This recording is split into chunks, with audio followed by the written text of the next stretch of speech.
lumière, je t'appelle. Dans la lumière, je t'appelle. Dans la lumière, je t'appelle. Ton ego est ahurissant. Gabriel. Logique. Et les méchants hériteront de la terre. Tu me juges à présent, John? Trahison, meurtre, génocide. Je suis peut-être un peu naïf. Je cherche simplement à inspirer à l'humanité ce à quoi elle était destinée.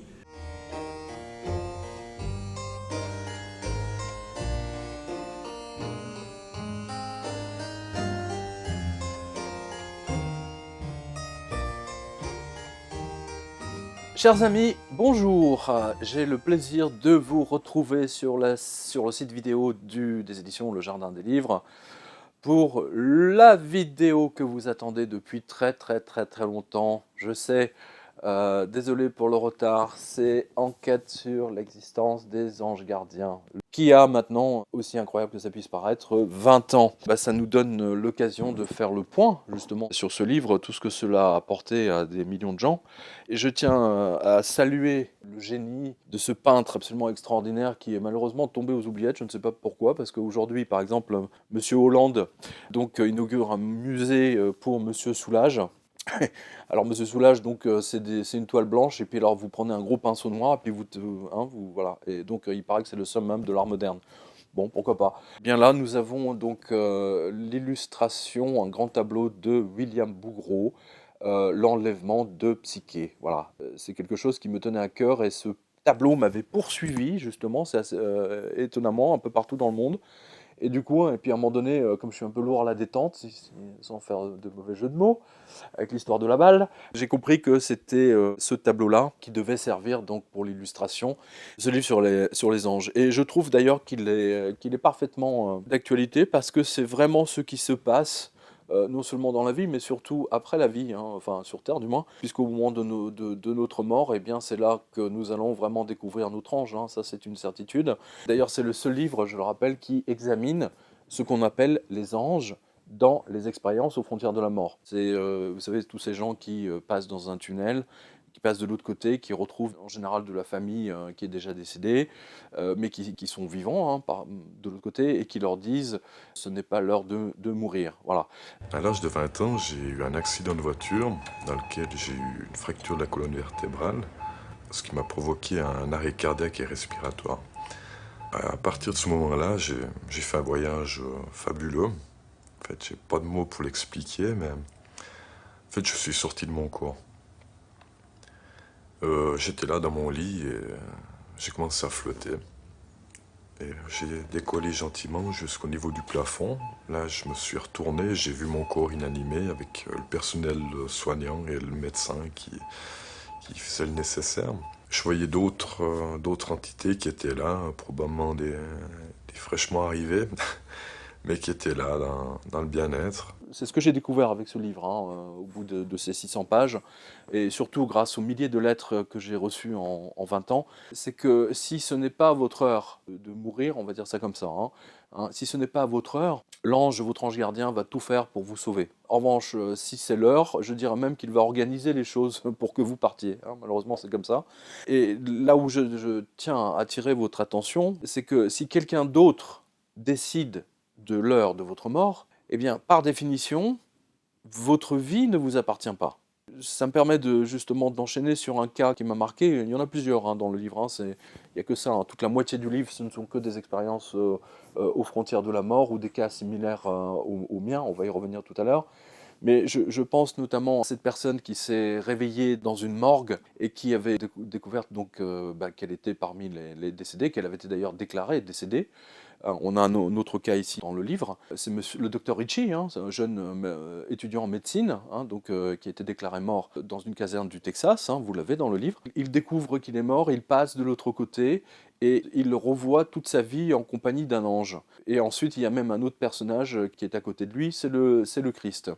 Je pouvais voir les militaires, les infirmières, les médecins, mais eux ne me voyaient pas. J'allais de salle en salle et de lit en lit pour trouver un soldat qui me ressemble. Je me désespérais de plus en plus en rencontrant ces êtres humains sans pouvoir communiquer avec eux. Finalement, je suis entré dans une salle d'isolement. Il y avait là un homme couché sous un drap.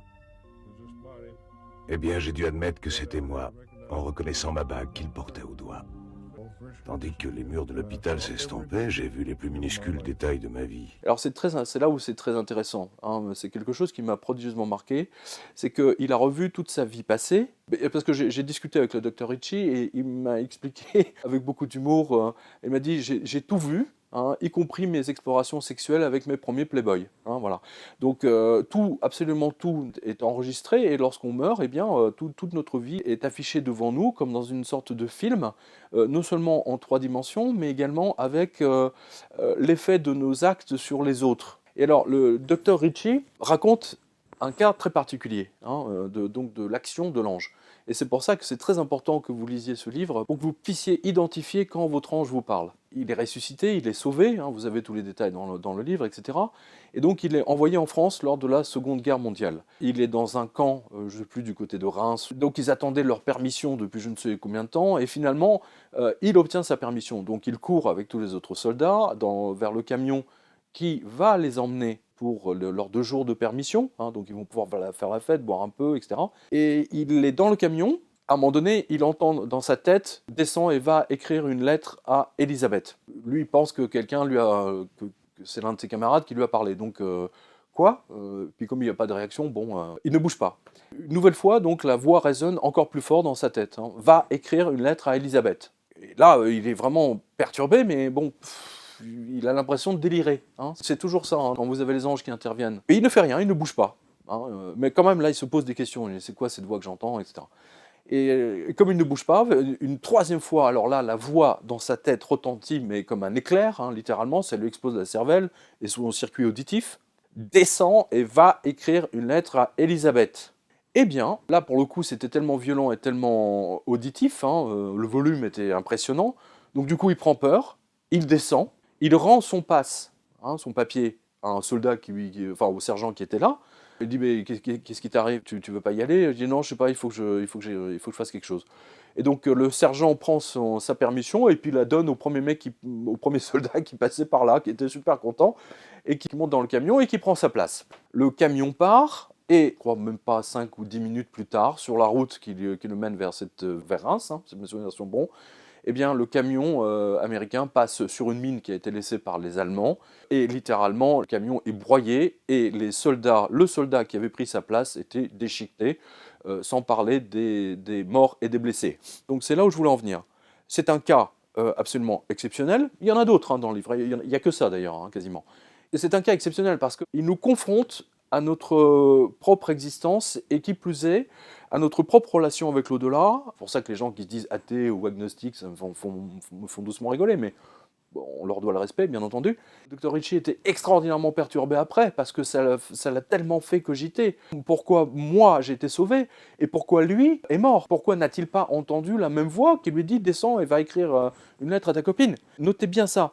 Et c'est là où, à nouveau, il avait encore des choses à faire. Pour l'autre soldat, c'était son heure.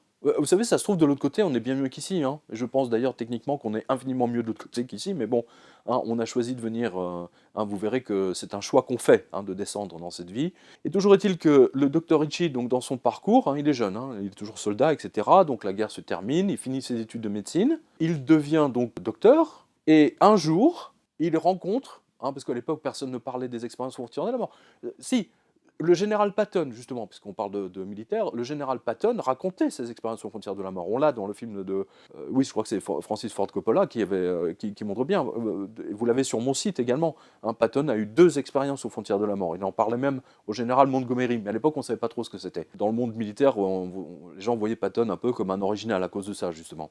Et écoutez bien la suite, c'est très intéressant. Le docteur Ritchie rencontre un médecin psychiatre qui s'appelle le docteur Moody. Et donc, il lui raconte son expérience. Et là, ce médecin, donc interloqué, commence à collecter tous les autres cas d'expérience aux frontières de la mort. Et figurez-vous, c'est le fameux docteur Raymond Moody. Un peu partout dans le monde, nous avons relevé le même genre d'expérience. Les témoins racontent qu'au moment où leur médecin a constaté leur décès, ils pouvaient eux-mêmes l'entendre dire « il est mort » ou « nous l'avons perdu » ou quelque chose de ce genre. Ils affirment qu'eux-mêmes se sentaient bien vivants et ils ont le sentiment d'être parfaitement conscients. Ils ont l'impression de quitter leur propre corps pour aller flotter au plafond de la salle d'opération ou de leur chambre d'hôpital. Ils regardent vers le bas et aperçoivent leur enveloppe charnelle couchée sur leur lit en dessous d'eux. Donc vous voyez que cette histoire commence vraiment très très loin, par une expérience aux frontières de la mort, en compagnie du Christ et des anges, très important. Et je vous garantis que quand vous allez lire son expérience là-dedans, vous allez découvrir des choses absolument fabuleuses.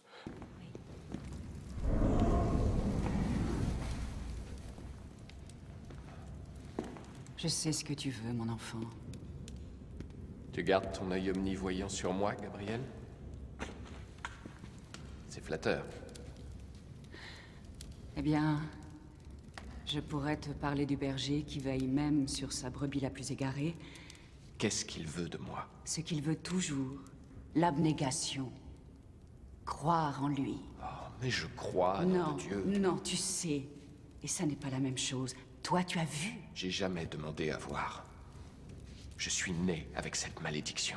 Avec ce don, John. Tu vas mourir jeune à cause des 30 cigarettes par jour que tu fumes depuis que tu as 15 ans. Voilà, donc l'heure de la mort semble être fixée d'avance, hein, mais les anges peuvent intervenir dans votre vie de manière différente. Hein. On a établi différentes catégories, on va y venir tout à l'heure. Hein. Je vais vous faire les différents chapitres hein, pour vous les expliquer. Et c'est pour ça que je vous dis, surtout aux jeunes spectateurs, hein, aux jeunes, moi j'ai découvert ça quand j'avais 28, 30 ans. Ça m'a pris 6 ans hein, pour écrire ce livre. Hein, il était traduit en je ne sais pas combien de langues. Vous avez maintenant des millions de gens qui l'ont lu. Il continue. Hein, vous avez une version en version poche à 7 € et vous avez la version de luxe hein, avec plein de photos, etc. Il n'y a pas de photos hein, dans la version poche. Et les 200 pages de témoignages de plus dans celui-là. Donc c'est la version de luxe. Hein. Ce livre vous montre que les anges agissent. Et grâce à ce livre, vous pouvez identifier leur action et vous pouvez même vous mettre en phase. J'ai beaucoup parlé avec le Dr Ritchie, comme j'ai parlé avec d'autres spécialistes. J'avais parlé à l'époque avec le Dr Moody, avec le Dr Morse, et même et surtout avec Elisabeth Kubler-Ross qui m'a beaucoup appris. Hein. J'ai plus appris auprès d'elle d'ailleurs qu'auprès d'autres gens. Et je me revois encore dans sa cuisine. Hein, elle était en train de préparer un gâteau au chocolat pendant que je l'interviewais. Et puis j'étais obligé de manger son gâteau au chocolat, toujours en l'interviewant. Et elle s'était mise à tricoter. Et c'est vrai qu'elle avait un côté extraordinairement calme. Elle m'avait dit à l'avance que beaucoup de gens se moqueraient de moi, etc. parce que j'ai écrit un livre sur les anges. Mais grâce à elle, justement, j'ai appris à me moquer justement des gens qui se moquent de moi parce que j'avais écrit un livre sur ce qu'on appelle les anges gardiens. Alors que moi-même, je me disais, bon, c'est un peu comme si j'écrivais un livre sur le Père Noël, vous voyez. À l'époque, j'étais au Quotidien de Paris, hein, j'étais déjà au service économie, hein, je le rappelle, voilà. Et justement, quand l'histoire de la balle m'est arrivée, j'étais dans la Silicon Valley, je venais d'interviewer le PDG de Grid System Corporation. Grid était le premier inventeur du premier ordinateur portable, hein, le Grid Compass, hein, qui à l'époque était surtout acheté par la NSA, la CIA et les militaires et les transmetteurs, parce qu'il avait une mémoire cellulaire. Et surtout parce que l'intégralité de l'ordinateur était cryptée et obéissait aux normes extrêmement sévères de rayonnement électromagnétique qui s'appelait Tempest, si mes souvenirs sont bons. Voilà.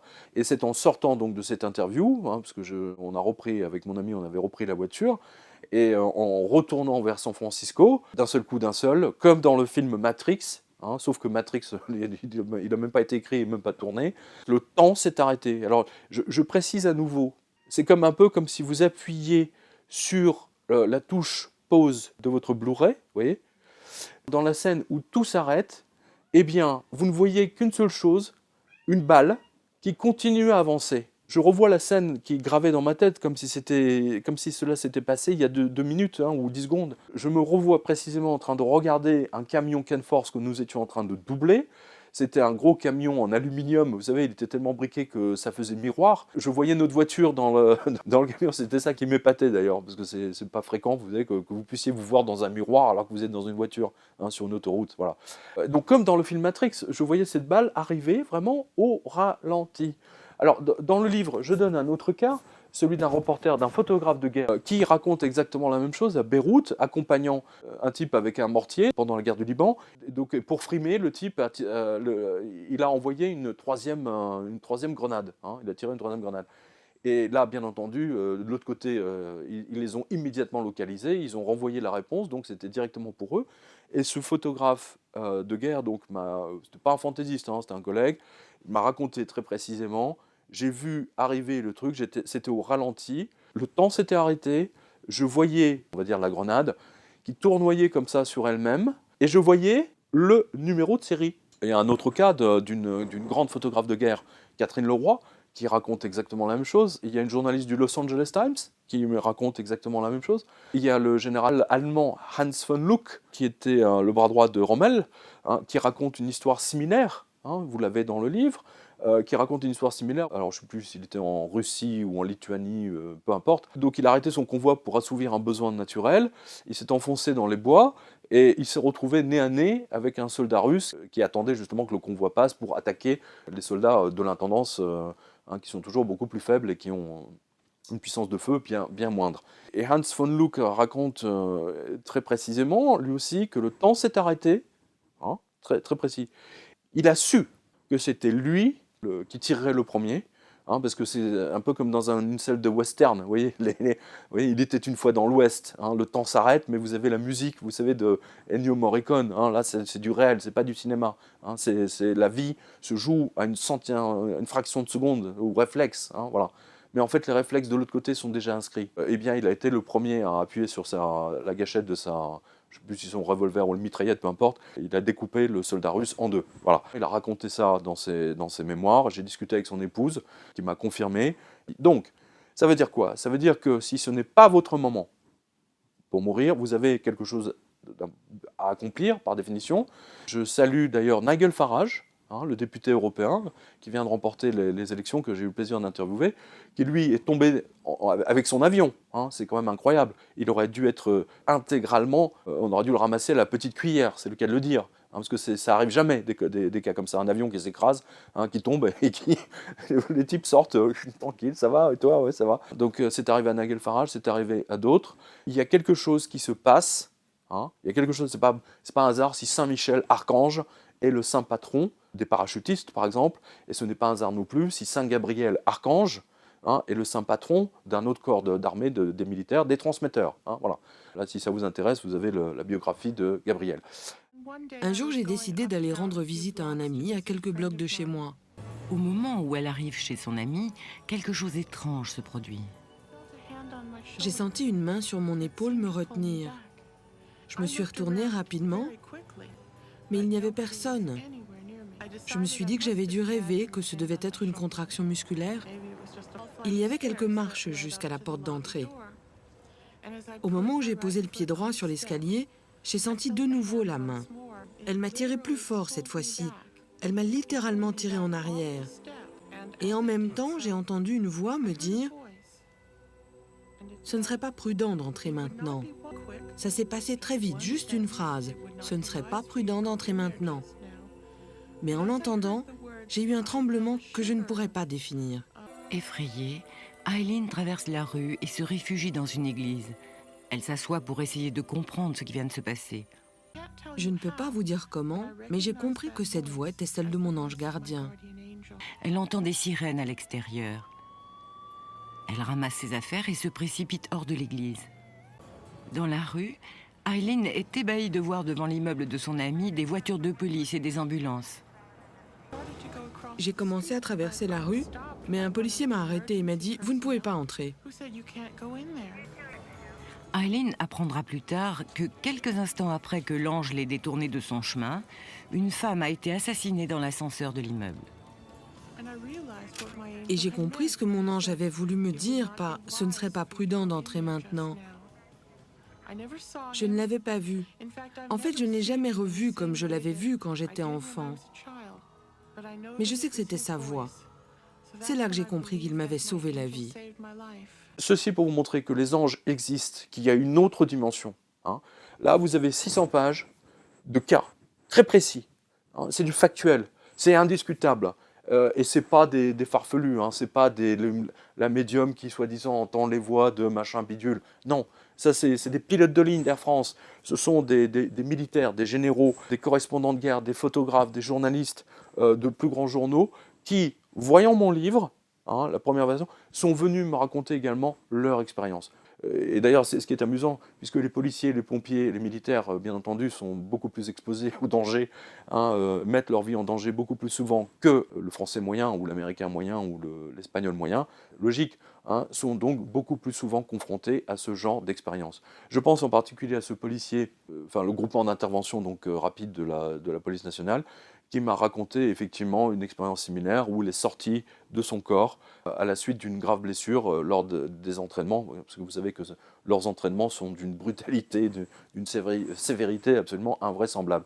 Et il m'a raconté comment il est sorti de son corps, comment il n'avait pas compris comment c'était possible déjà, hein. Un policier, le mec, je veux dire, c'est des barbouzes, hein. Il comprend pas trop comment on peut sortir de son corps. Donc à l'époque, il avait cherché, c'était le début d'Internet, il était tombé sur mon livre et il était venu me rencontrer pour me raconter son histoire et surtout pour avoir la validation. Il m'a dit que ce livre lui avait fait l'avait rassuré, hein, sur le fait qu'il n'était pas fou. Hein, voilà, c'est là où je veux en venir.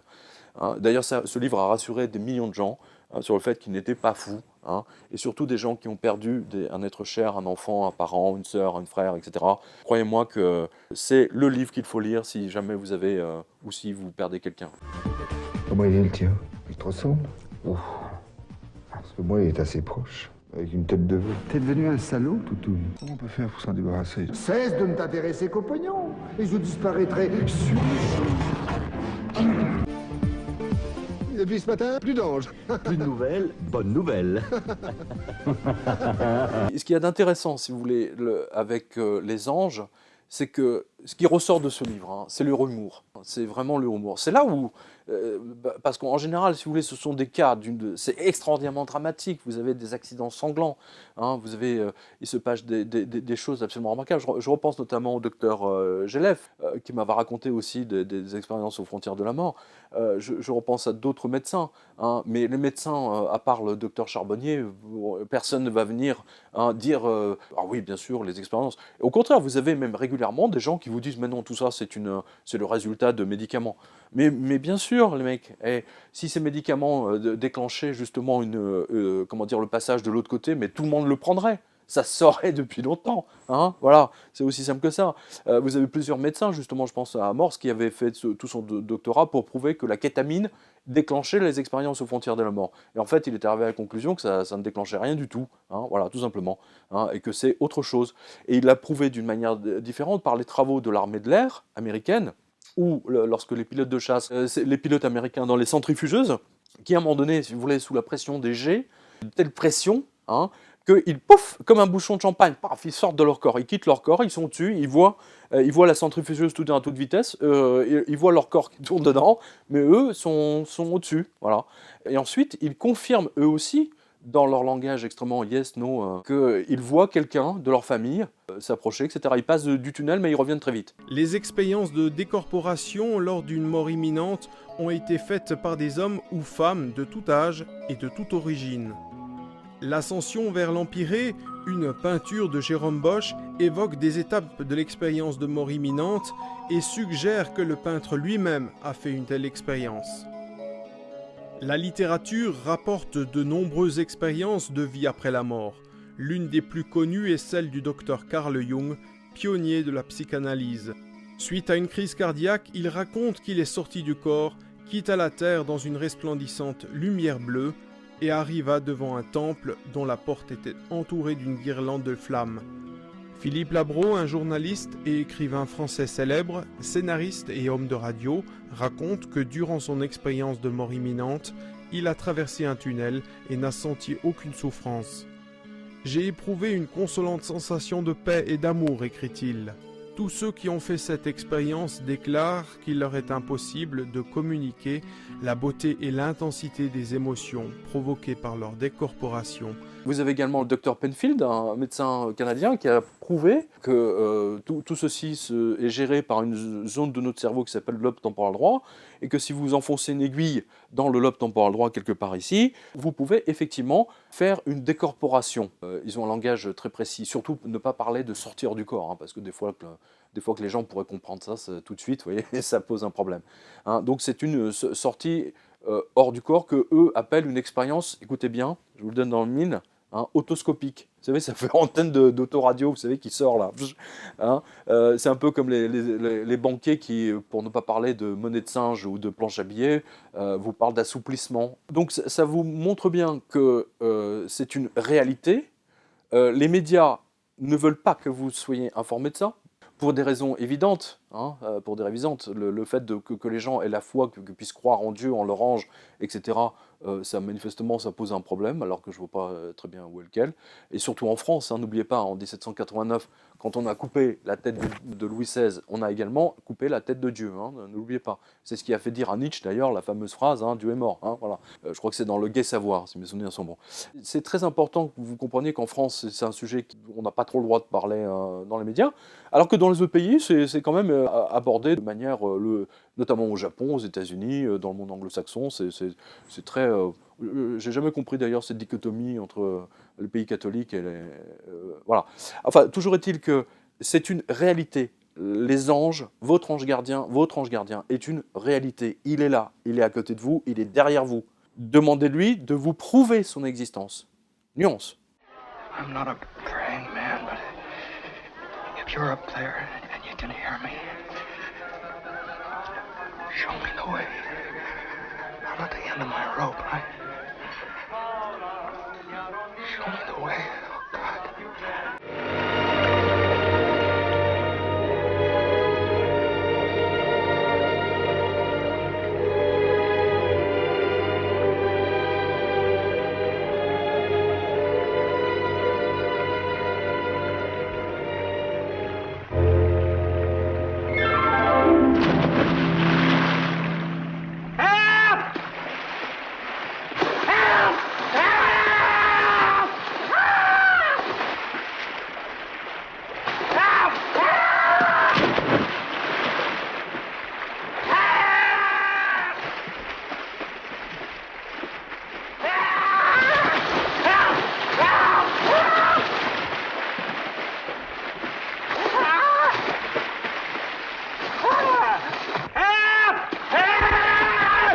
How did you happen to fall in?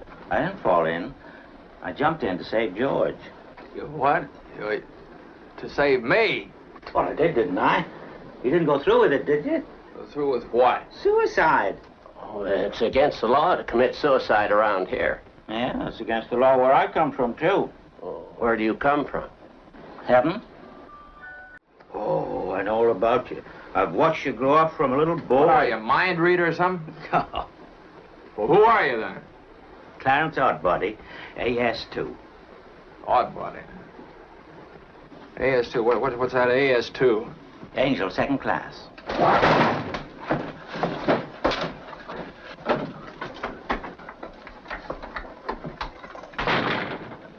Why'd you want to save me? That's what I was sent down for. I'm your guardian angel. I wouldn't be a bit surprised. Ridiculous of you to think of killing yourself for money. $8,000. Yeah, now just things like that. Now, how do you know that? I told you I'm your guardian angel. I know everything about you. I don't know whether I like it very much being seen around with an angel without any wings. Oh, I've got to earn them. And you'll help me, won't you? Sure. How? By letting me help you. Vous savez, quand j'ai créé ce livre, je n'aurais jamais pensé que ça deviendrait un tel succès. Je pensais que ça intéresserait 300-400 personnes au maximum. Hein, voilà. Je l'ai écrit parce qu'il n'y avait pas d'autres livres sur les anges, parce que tous les livres que je trouvais sur les anges, c'était d'un ennui mortel, hein, écrits par des curés à genoux, machin, enfin bon, vraiment extraordinairement ennuyeux. Ça, c'est du factuel, hein, c'est pas de la théologie, c'est très important. Votre ange existe, donc vous ne croyez pas à votre ange, mais c'est tout à fait normal. Vous devez lui demander de vous prouver qu'il existe. Moi, c'est ce que j'ai fait. Hein. C'est exactement ce que j'ai fait. Je le raconte hein, dans le premier chapitre du livre, vous l'avez, je raconte, et je raconte d'ailleurs toutes les expériences, toutes les synchronicités que j'ai pu vivre avec. Hein. C'est absolument stupéfiant. Hein. Même aujourd'hui, hein, mon ange et moi, on forme un vieux couple, on va dire ça. Hein. Puis vous savez, comme dans tous les couples, hein, des fois on se fâche un peu, hein, on ne sait pas trop, hein, voilà, mais on se rabiboche toujours. Hein. De toute façon, votre ange gardien, il est là pour votre vie, et vous le découvrirez à votre mort. Autre chose qui est intéressant avec ce livre, c'est que il y a 2 livres dans ce livre. Hein. C'est important que vous compreniez ça. La première partie, elle est consacrée exclusivement aux expériences aux frontières de la mort et aux différentes catégories d'intervention d'anges gardiens. La deuxième partie, elle est consacrée aux anges dans les expériences mystiques. Parce que justement, après avoir vécu et surtout décrit toutes ces expériences et rassemblé les expériences des autres dans ce livre, je me suis dit, mais est-ce que les anges, par exemple, de Thérèse d'Avila, est-ce que l'ange de Thérèse d'Avila, la description de Thérèse d'Avila est la même que celle de gens inconnus hein, qui ont une expérience frontière de la mort? Est-ce que ce sont les mêmes? Est-ce que ce sont les mêmes visions? La foi vous donne une sorte de certitude alors que vous êtes un homme de doute. Mais les hommes les plus croyants ont leurs heures de doute. Oui. Lorsque vous lisez les grands mystiques et ceux qu'on appelle les petits mystiques, bien qu'ils soient grandes, Thérèse de Lisieux, on s'aperçoit qu'elle passe la moitié de son temps, puisqu'elle a écrit, à douter de l'existence de Dieu. Et je trouve ça absolument admirable et effrayant de penser qu'on va consacrer toute sa vie à une foi dont on doute. Oui. C'est ce qui est encore le plus beau, peut-être. Hein, oui. Parce qu'il faut un enracinement extraordinaire. Là, je suis parti ensuite dans un examen de la vie des saints. Hein. Et là, j'ai découvert, si vous voulez, que le Vatican était extraordinairement embêté avec le surnaturel. Vous vous rendez compte? C'est des preuves de l'existence de Dieu, des anges. Mais il ne faut pas en parler. Je me souviens, là je vous fais une anecdote, je me souviens de mon éditeur, à l'époque c'était chez Philippe Aki, et ce livre était dans les meilleures ventes du Nouvel Obs de l'Express pendant 6 mois, hein, donc on parlait des anges partout, etc. Mon éditeur me dit, tu sais, j'ai vu le patron de Bayard Presse, hein, donc c'est toute la presse catho, et mais enfin pourquoi tu parles pas du livre de Jovanovic, Les Anges Gardiens, t'as vu, enfin tout le monde en parle, etc. C'est le livre qu'il faut lire. Non. Et le patron du groupe de presse Bayard lui dit « Ah non, c'est trop surnaturel, on ne parle pas de ce genre de choses. » Mon éditeur est resté quoi, comme on dit, hein, c'est oui. Et moi aussi, hein, mais je ne suis pas étonné. Hein, le Vatican, le rôle du Vatican, si vous voulez, ça c'était une preuve. Hein. D'ailleurs, j'ai été invité sur toutes les radios de France et de Navarre à l'époque, sauf une, Radio Notre-Dame. Radio Notre-Dame, imaginez bien, a mis 10 ans pour m'inviter pour parler des anges gardiens. Et encore, ils m'ont invité avec un curé qui n'y connaissait rien, hein, mais je devais parler sous le contrôle d'un curé, que bien entendu j'ai envoyé se promener gentiment, parce qu'il me saoule. Voilà. Toujours est-il que ce livre va, je pense, enfin du moins les témoignages que vous me faites régulièrement, hein, pas plus tard que hier, j'en ai reçu encore 3 ou 4 sur Facebook et sur mon mail, hein, que ce livre a changé votre vie, ça je le conçois bien, parce que depuis 20 ans, effectivement, c'est ce que je reçois comme courrier, et aussi bien en anglais, en espagnol, en italien, etc. Et tant et si bien, imaginez qu'en Italie, j'avais le même éditeur, Monseigneur Martini, hein, et le livre a été un succès énorme en Italie, mais comme j'attaquais le Vatican pour leur manque de foi, justement, dans les choses surnaturelles, notamment les anges qui accompagnent la Vierge, etc., parce que ça, je l'aborde aussi, hein, n'oubliez pas, c'est ce livre qui a donné Notre-Dame de l'Apocalypse, quand même, hein, parce que là, j'aborde Garabandal, hein, les anges, l'ange Saint-Michel apparu à Garabandal. Alors que les fillettes étaient à genoux en extase, il arrivait qu'elles tombent tout à coup à la renverse, la tête allant même toucher le sol. Parfois, elles tombaient toutes les 3 en même temps, belles comme des statues, mais sans que leurs vêtements soient jamais froissés, ou leur maintien inconvenant. Le bruit de ces chutes, qui impressionnait tous les témoins par son volume et sa sécheresse, s'explique du fait qu'elles tombaient sur des surfaces dures, et que leur propre corps était devenu dur comme un granit. En fait, c'était le choc de 2 pierres, d'autant plus que la chute était foudroyante. Mais elles ne se faisaient jamais mal et se relevaient sans céder ni des bras, ni des mains. En ce début d'octobre 1961, les extases des 4 enfants restaient toujours un mystère pour tous. Une fois tombés en extase, personne ne pouvait les en tirer. On avait beau les pincer, les piquer avec des épingles, les brûler avec des allumettes ou leur verser du sable dans les yeux, rien n'y faisait. De puissants flashs d'appareils photo actionnés à quelques centimètres ne les faisaient pas sciller. elles se mouvaient avec rapidité et précision en avant ou à reculons sans même voir où elles allaient. Le cou tendu en arrière, ce qui aurait dû leur couper le souffle. Particulièrement étonnantes étaient les descentes nocturnes à reculons, depuis la pinède escarpée jusqu'au village, à une vitesse vertigineuse parmi les broussailles et les massifs de ronces. J'aborde également l'ange qui est apparu aux enfants à Fatima. Il y a des éléments constatables scientifiquement. On a vu des fumées, on a vu l'éclair qui précédait toujours et le coup de tonnerre alors qu'il n'y avait pas d'orage. Tout ça, ça a été vu et entendu. Et puis, d'autre part, que les enfants n'aient jamais et toujours résisté, parce qu'on voulait, ils ont été soumis à des persécutions énormes, on voulait leur faire avouer qu'ils avaient menti. Eh bien, jamais ils n'ont calé. La Sainte Vierge l'a promis. Le 13 octobre, à la Cova d'Airia, elle fera un miracle que tous pourront voir.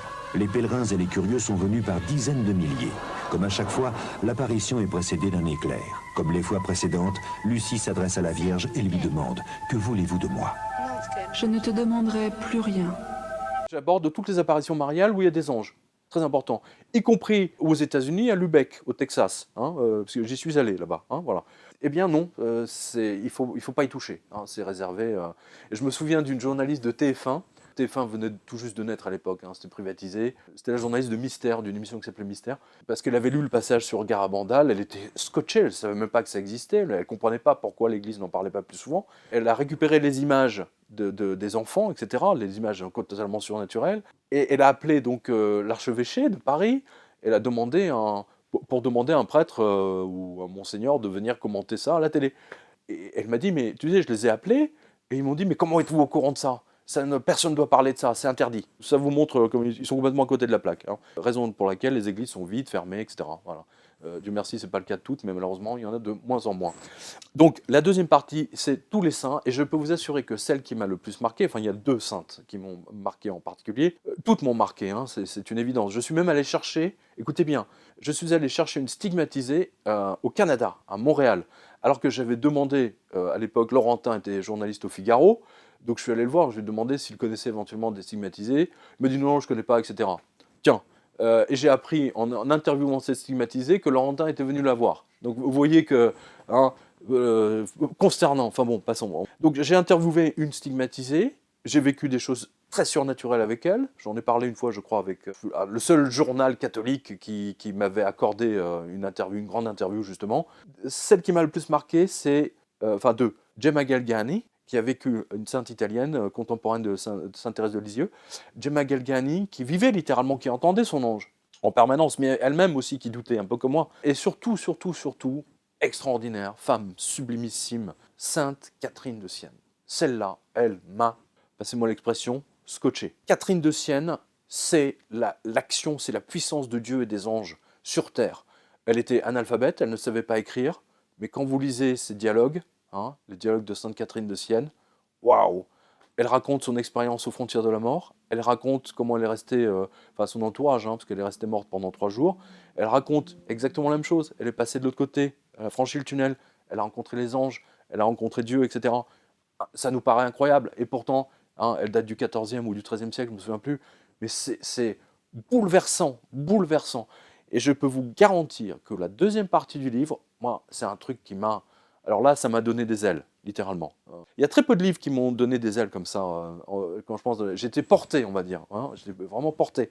Il y a Enquête sur l'existence des anges gardiens. Il y a Notre-Dame de l'Apocalypse, 777 bien sûr, et Blind Masters. C'est très curieux d'ailleurs, parce que Blind Masters j'ai eu la même facilité, on va dire. Enfin, facilité, c'est jamais facile d'écrire un livre, bien entendu. Mais on va dire que j'étais littéralement emporté, transporté. C'est comme si j'avais des ailes, comme si on me poussait dans le dos pour aller plus loin, etc. En revanche, il y a des livres qui étaient beaucoup plus durs en termes de recherche, de documentation. Je pense notamment à mes livres sur Enoch, les deux, ou à la biographie de l'archange Gabriel, qui était pareil en termes de documentation. Waouh, c'était extrêmement ardu. Cette deuxième partie m'a montré la richesse de l'Église catholique. Extraordinaire richesse. Je trouve que l'expérience de tous ces saints, je pense notamment au Padre Pio. C'est l'histoire d'un homme au destin exceptionnel. Padre Pio aurait vécu 50 ans avec les plaies et les souffrances du Christ. Sa vie n'est qu'une incroyable succession de phénomènes qui nous échappent encore et qui font de lui l'un des personnages les plus énigmatiques du XXe siècle. Le 20 septembre 1918, Padre Pio se réveille et découvre que ses mains et ses pieds sont perforés et ensanglantés. Padre Pio présente des stigmates, c'est-à-dire les mêmes plaies que celles du Christ sur la croix. Phénomène impensable, et pourtant.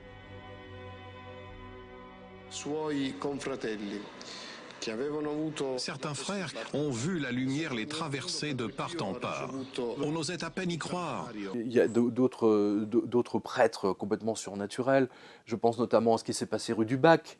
Hein, rue du Bac, n'oubliez pas, c'est un ange. Hein, c'est un ange qui est venu chercher la bonne sœur pour l'emmener dans la chapelle où la Vierge lui est apparue, hein, où elle lui a demandé de fabriquer cette médaille. C'est important. Elle était justement dans un dortoir avec toutes les novices. Là, il y avait 40 lits dans ce dortoir. Et tout à coup, elle s'entend appeler « Sœur Labouré, la Sainte Vierge vous attend ». Les lits étaient séparés par des rideaux. Elle entrouvre son rideau, puis elle voit un jeune enfant, tout lumineux. Et elle pense, mais je vais réveiller tout le monde. Et l'enfant répond à sa pensée en disant « N'ayez crainte, tout le monde dort ». Et là, elle va vers l'autel et elle s'agenouille devant aux marches de l'autel, là. Et puis à un moment, elle entend comme le froufrou d'une robe de soie et elle voit une personne qui s'assoit dans un fauteuil devant le tabernacle. Et l'enfant lui dit « La Vierge est là !» Et des mains de la Vierge sont sortis des rayons.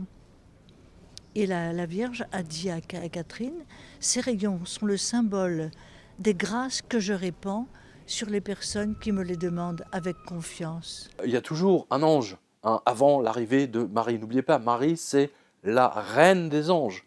Très important, ce vocable est très très important. Los Angeles, la ville de Los Angeles, n'oubliez pas, c'est une abréviation de Notre-Dame de Los Angeles. Notre-Dame de Los Angeles. À l'époque, c'était Notre-Dame des Anges. Maintenant, c'est Los Angeles. Et je salue tous les amis qui sont nés le 2 octobre. Alain, bonjour à toi. Qui est la fête des anges gardiens. N'oubliez pas, c'est la fête de votre ange gardien. Et là aussi, juste pour vous prouver, le Vatican, donc Vatican II, a supprimé cette fête des calendriers. Vous ouvrez votre agenda, vous regardez à 2 octobre, vous verrez, il y a marqué Saint-Léger. Personne ne connaît Saint-Léger, on s'en tape de Saint-Léger. Et c'est, comme je l'ai toujours dit, c'est lourd de signification. C'est volontaire. C'est parce que ça supprime, si vous voulez, toutes les messes du calendrier de Vatican II, tout simplement. Et c'est pour ça qu'ils ont également enlevé la fête de Gabriel du 24 mars, pour le mettre au 29 septembre. C'est pour ça qu'ils ont enlevé Raphaël, alors je ne sais plus quand c'est octobre ou je crois que c'est fin octobre, ils l'ont mis également au 29 septembre. Voilà. Donc c'est autant de messes en moins pour célébrer les anges. Et bien entendu, le 2 octobre, fête des anges gardiens, aujourd'hui c'est remplacé par Saint-Léger. Voilà. Donc Vatican II, vous savez ce que je pense. Ceci explique cela, et pourquoi je déteste autant tous ces monseigneurs, tous ces cardinaux, etc. Notamment, je pense notamment au cardinal Bertone, qui a donné un faux secret de Fatima. Mais ceci est une autre histoire. Donc je reviens sur ce livre sur les anges gardiens. Alors, il y a deux choses. Il y a tout un chapitre sur leur mode de fonctionnement. Et comment vous mettre en phase avec votre ange. Votre ange est là pour vous aider. Il n'est pas là pour vous faire souffrir. C'est pas cette espèce de dolorisme débile du Vatican qui est là. C'est fini. Le Christ a déjà souffert pour nous. On peut effectivement avoir une vie un peu meilleure. C'est la moindre des choses. Et c'est ce que disent les anges d'ailleurs. C'est très net. Vous le verrez dans le livre. Votre ange est là pour que vous puissiez vivre votre destin à fond, que vous soyez heureux dans votre vie. Il est là pour ça. Vous savez, contrairement à ce que on a peut-être un libre arbitre, mais notre destin, en fait, c'est un peu comme une autoroute à 10 voies ou à 20 voies. Vous voyez, on dévie toujours. Tout le monde dévie à un moment donné. Et puis à un moment donné, on se crache. Tout le monde a vécu ça dans sa vie. On se crache dans la barrière. Et donc, ça se traduit par des divorces, des accidents, etc. Et puis on revient un petit peu. Et les gens qui ne comprennent pas, eh bien, ils font des zigzags. Vous voyez, ils ne veulent pas entendre. Voilà. Il suffit de se mettre à l'écoute de son ange gardien. À l'écoute et de discuter avec lui. N'oubliez pas, c'est à lui de vous prouver qu'il existe. Donc demandez-lui de vous prouver qu'il existe. Et vous recevrez tout un tas de signes. J'ai des milliers de mails, de lettres, etc. qui me prouvent que ça fonctionne. Voilà. Je vous demande pas, comme vous savez, comme tous ces curés là, envoyez-nous des dons, machin, etc. Vous savez, comme les Américains là, envoyez-nous des dons pour notre église. Hein. J'ai pas d'église, machin. Tout ce que j'ai, c'est ce livre, voilà, qui est là depuis maintenant 20 ans. Je remercie d'ailleurs tous les lecteurs qui régulièrement offrent ce livre à leur entourage, etc. Parce que c'est grâce à eux et grâce à vous et surtout à tous ceux qui veulent savoir connaître l'Orange. Et ce qui est marrant, si vous voulez, c'est que la bête média, hein, telle que je l'appelle, regardez ce qu'ils ont fait de l'Ange. Hein. Ils ont pris, il y a une série sur TF1, bon c'est bien mignon, mais c'est consternant quelque part. Consternant par rapport à ce livre. L'Ange vous donnera toujours des signes. Et plus vous lui parlez, plus il vous donnera des signes. Vous n'avez pas besoin de réciter des prières préécrites. Vous pouvez écrire votre prière. Vous pouvez discuter comme ça, à haute voix, quand vous êtes seul ou seul avec lui. Voilà, c'est ça que vous devez voir. Pour ma part, j'ai suivi très précisément un peu ce qu'on avait vu dans Dialogue avec l'Ange avec Guy Tamalaz. Hein, c'est d'aller, tous les vendredis, j'allais à l'église, dans une église où il n'y avait personne d'ailleurs, c'est marrant, pour prier. C'était mon rendez-vous, on va dire, hein, hebdomadaire, avec mon ange et le Seigneur. Parce que ce que j'ai découvert avec ce livre, c'est que les anges vous emmènent vers le Christ. Hein, c'est très net, hein, c'est très précis. Je confirme, hein, et d'autres lecteurs, enfin des milliers de lecteurs l'ont confirmé aussi, il emmène. Alors, le problème, c'est que moi, quand je vais à la messe moderne, là, je m'ennuie, ça me saoule. Je préfère encore la messe en latin, hein, parce que celle que j'ai connue quand j'étais môme. La messe en latin, au moins, il y a quelque chose de fort, de puissant. Dans toutes les grandes religions, les anges ont un rôle important. Dans le judaïsme, ce sont les anges qui guidèrent Abraham et aidèrent Moïse à aller vers la terre promise. Dans le christianisme, c'est l'archange Gabriel qui annonça à Marie qu'elle enfanterait Jésus.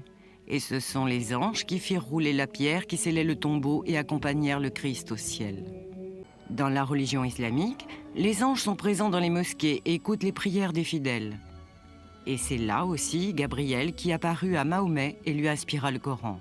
Donc, pour revenir à votre ange gardien, il vous donnera des preuves. Surtout si vous dialoguez avec lui, et surtout, ce que j'ai vu des témoignages, des lettres de courrier, c'est qu'au fur et à mesure que les lecteurs avançaient dans le livre, et plus ils avaient de signes. C'était assez curieux. Et c'est ce qui fait le succès de ce livre. Je donne le cas de plusieurs lecteurs. Et je salue notamment le président Chirac, qui, lors de sa mésaventure sur les Champs-Élysées, vous savez qu'on lui a tiré dessus. Il est à peine 10 heures à l'angle de l'avenue Friedland et des Champs-Élysées. Regards inquiets, mouvements de foule. Quelques secondes plus tôt, un homme a tenté de tuer le président. Cet homme, le voici, encadré par des CRS avec sa capuche sur la tête. Maxime Bruneri, 25 ans, militant d'extrême droite connu et fiché des services de police. Avec cette carabine, une 22 long rifle, il a tenté de tirer sur Jacques Chirac, mais au moment du tir, il a été gêné par des passants. Quelques secondes plus tôt, Jacques Chirac amorce sa descente sur les Champs-Élysées pour passer ses troupes en revue. Et soudain, c'est 2 détonations. Regard perplexe du chef d'état-major des armées, un coup de feu et son écho. Jacques Chirac, lui, ne s'est rendu compte de rien, épargné grâce au courage de 3 spectateurs qui ont sauté sur l'agresseur au moment du tir. Mais il aurait pu être totalement défiguré, hein, il s'en est pas rendu compte. The scene is gay down here with red, white and blue bunting hanging all over Main Street. The Dallas Police Department is working with a fully augmented force to dispel any fear that unfortunate incidents do not occur on this trip. What a tremendous welcome he's getting now. And there's Jackie. She's getting just as big a welcome, and the crowd is absolutely going wild. This is a friendly crowd in downtown Dallas.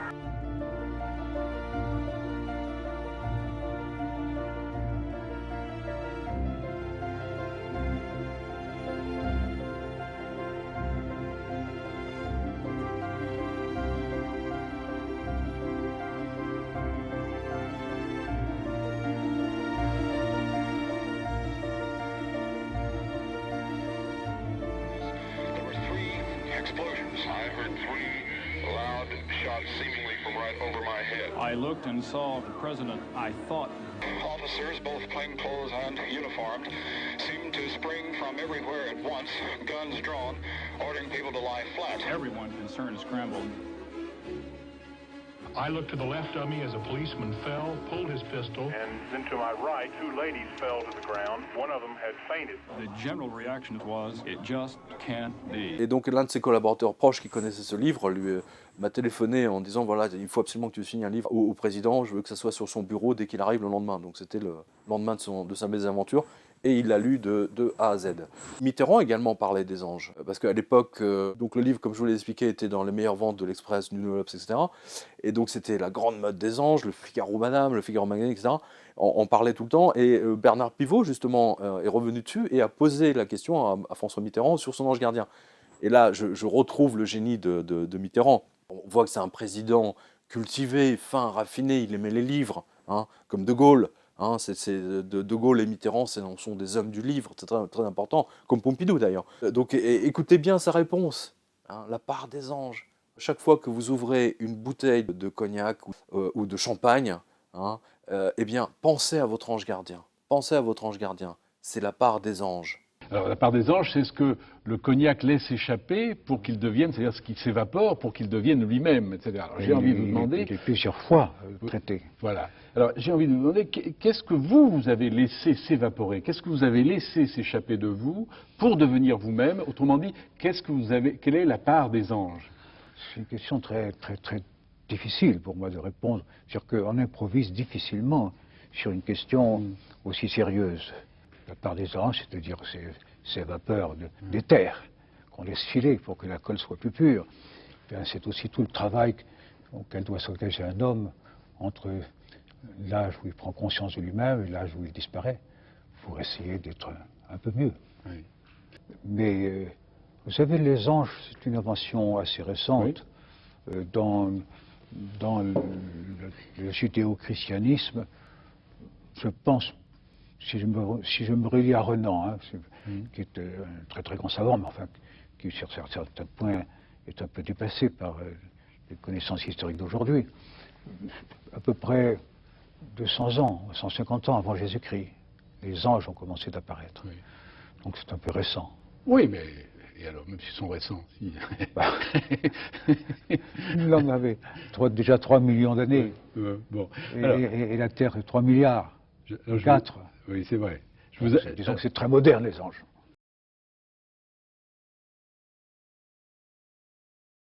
Ah bah, écoutez, c'est le principe même, comment dire, des différents niveaux. Hein. Là, je vous renvoie au livre d'Enoch, hein, les différentes strates, ou même l'explorateur de l'au-delà.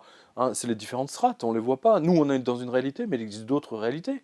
Hein, tout simplement. Si vous prenez un microscope, par exemple, un amplificateur, hein, vous allez découvrir une réalité extraordinaire. Si vous mettez votre microscope à l'échelle des spermatozoïdes, par exemple, qui vont jusqu'à l'ovule, hein, regardez cette course effrénée. Hein, si vous mettez dans la réalité, dans la tête d'un seul spermatozoïde, pour ce spermatozoïde qui doit impérativement arriver à l'ovule, notre réalité lui paraît complètement... inexistante. Non, c'est la même chose. Regardez toutes ces tribus qu'on découvre, même encore aujourd'hui en Amazonie. Ils n'ont jamais vu la civilisation moderne, ils vivent encore comme il y a 4000 ans, ou qu'est-ce que je dis, 10 000 ans. Pour eux, c'est une réalité qu'ils la découvrent d'un seul coup. C'est pour ça que Jésus a donné à Pierre 2 clés. Il a la clé de la porte. N'oubliez pas, Saint Pierre est un portier. Le symbole est très important, ou un pont. Le pape, c'est quoi? C'est l'origine c'est pontifex, le pont. Hein, voilà, c'est le pont. Vous traversez un pont. Regardez, même dans la mythologie grecque, vous avez toujours l'eau qui sépare. Hein, et même dans les expériences frontières de la mort, vous avez toujours l'eau qui sépare. Hein. Ils ne peuvent pas aller de l'autre côté. Ou alors, s'ils passent moment de l'autre côté, on lui dit non, c'est fini. C'est pas le moment pour toi, tu dois repartir, tu as des choses à faire, etc. C'est ça qui ressort du livre. C'est une réalité qui existe, mais qu'on ne la voit pas, mais parfois on la voit. Au début, je ne voulais pas croire qu'il puisse réellement y avoir des fantômes ou des esprits. Pour moi, ça faisait partie du folklore et de la légende. Ce n'est que lorsque je m'y suis installée que certains événements m'ont convaincue. Je dormais déjà depuis un bon moment. Et puis, je me suis réveillée avec l'impression qu'on sautait sur mon lit. J'ai alors vu une petite fille sauter sur le bout de mon lit. J'ai pensé que je rêvais et j'ai mis la tête sous les draps. Elle n'arrêtait pas de sauter. Puis ça s'est arrêté. J'ai relevé la tête, la petite fille était partie. Ce fantôme serait celui de Cornelia Woodruff, l'une des 4 victimes d'une série d'événements tragiques survenus près de 2 siècles plus tôt. C'est une réalité, ça, on ne peut pas y contourner. Le nombre de châteaux hantés, etc., qui existent, notamment en Angleterre, en Écosse, en Italie. Regardez par exemple cette île, cette petite île à Venise. Personne ne veut y aller, aucun Vénitien n'ose y mettre les pieds. Elle a été vendue récemment, si mes souvenirs sont bons, parce qu'elle est connue pour être tellement hantée que ça porte tellement la poisse que bon, personne ne veut y aller. Je veux dire, c'est connu des Vénitiens, vous voyez. C'est une réalité, ça. Donc il y a bien il y a différentes dimensions. C'est ce que dit le Christ. Il y a plein de dimensions dans la maison du Père. Il n'y a pas que celle-là. Les gens qui sont passés de l'autre côté, vous les avez dans le livre. Ils racontent ce qu'ils voient de l'autre côté.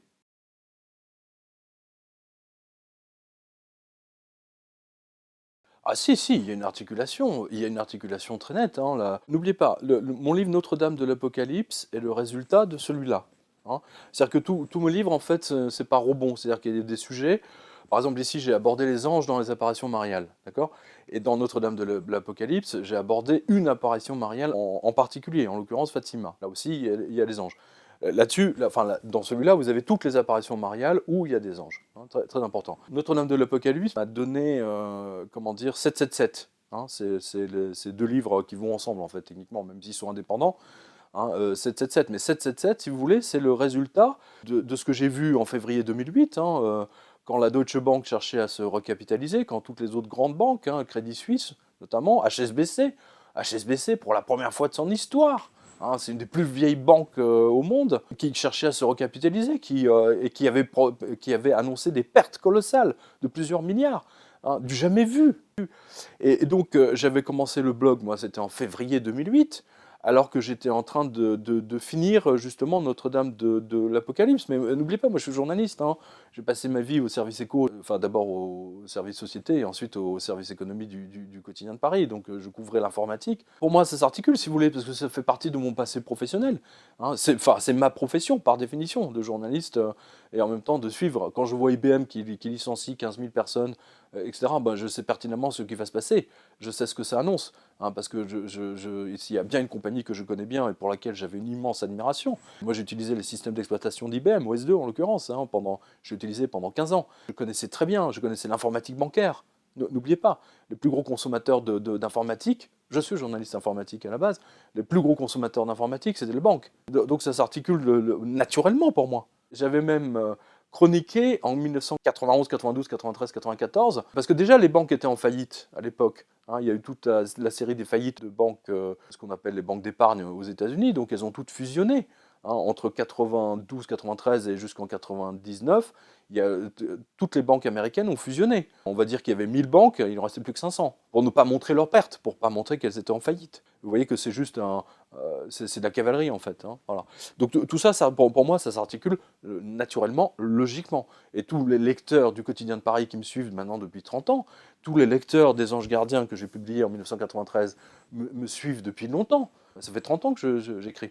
Aussi bien dans la presse quotidienne, n'oubliez pas, j'étais rédacteur en chef de France Câble et Radio aussi, Missive. Vous aviez toutes les banques, vous avez Elf, à l'époque Elf Aquitaine, c'était quelque chose d'énorme, qui étaient abonnés, tous les mecs qui étaient sur leur plateforme de forage au large du Nigeria, etc., lisaient mes infos technologiques. Donc c'était sous forme de brève, exactement comme là, avec la revue de presse.